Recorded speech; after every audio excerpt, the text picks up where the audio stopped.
որ պահից է խոսքի ազատությունը վերածվում զրպարտանքի եւ վիրավորանքի։ Վիրավորանքը կենցաղային մակարդակում բոլորս պատկերացնում ենք ու ես կարծում եմ բառերն են, որոնք այո,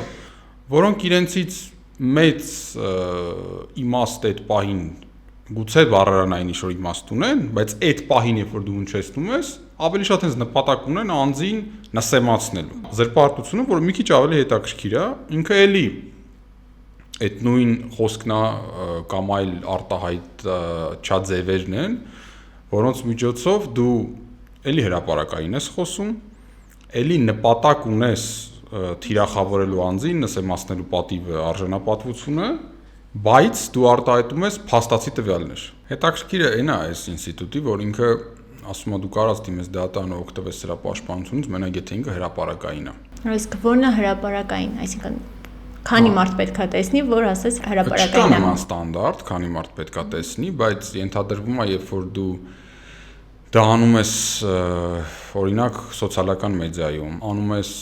քո Facebook-յան պատին, ապա դա հրապարակային է։